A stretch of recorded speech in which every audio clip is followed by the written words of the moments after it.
She was standing there, all alone, in a bridal dress. Her veil was crumpled, makeup smeared by tears, hands trembling as if the weight of the world sat on her shoulders. She looked like a ghost, still dressed for the happiest day of her life that never came. People walked by without stopping. Some stared. Some whispered. But no one dared to ask why she was there, or if she was okay. Until one man did. A man with oil stains on his shirt, broken shoes, and tired eyes. He stopped.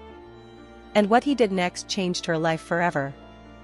This isn't just a story, it's a testament to humanity, love, and the power of doing the right thing, even when you have nothing to give.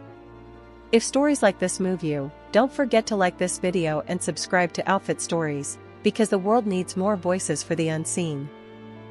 It was nearing sunset, and the streets were unusually quiet for a Saturday afternoon.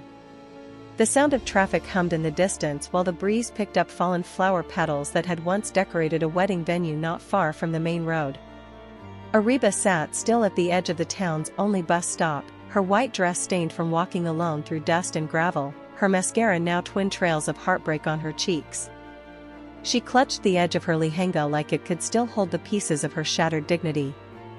Just hours ago, she had been a bride, waiting behind a curtain with a racing heart, dreaming of a life she had waited her whole childhood for. But the groom she thought loved her leaned in and whispered words colder than stone, "I can't do this. I'm in love with someone else."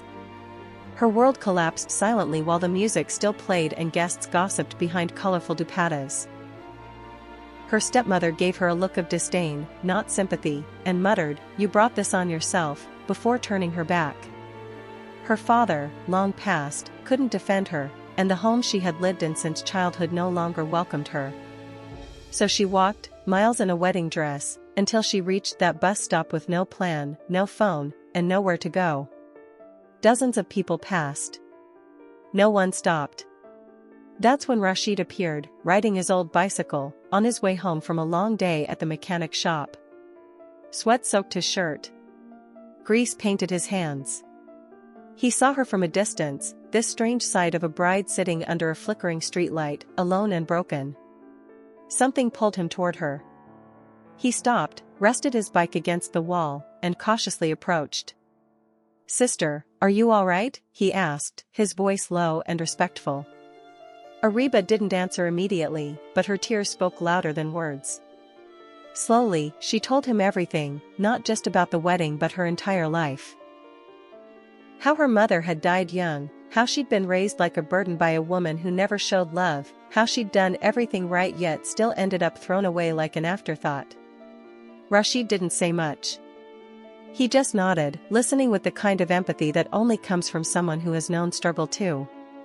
Finally, he said, "Come with me. My house is small, but you won't sleep outside tonight." Ariba hesitated. She barely knew him. But there was something sincere in his eyes, something safer than the home she'd left. And so, the bride walked with the mechanic, leaving behind the echoes of her ruined day, stepping into a world far from perfect but full of unexpected warmth. Rashid's home was a modest two-room structure tucked behind the tire repair shop he worked at. The paint was peeling. The electricity flickered during storms. The furniture was either borrowed or repaired secondhand. But for the first time in weeks, Ariba felt a sense of calm as Rashid's aging mother greeted her with open arms and a plate of warm roti. That night, Ariba slept on a thin mattress next to the kitchen while Rashid fixed a broken fan, humming softly to himself. Over the next few days, Ariba began to find herself again. She cleaned the house, cooked meals, stitched clothes, and applied for work at the nearby school as an assistant teacher. Rashid, though poor in wealth, was rich in patience and decency. He never asked her for anything. Never crossed a line. He treated her not as a fallen woman, but as someone who had survived something tragic. The town, however, wasn't so kind. Rumors began to swirl. That rejected bride is living with a bachelor mechanic? People judged, whispered, even tried to shame Rashid's mother. But Rashid stood tall. "She's our guest. And if being kind makes me the villain in their story, so be it," he said firmly.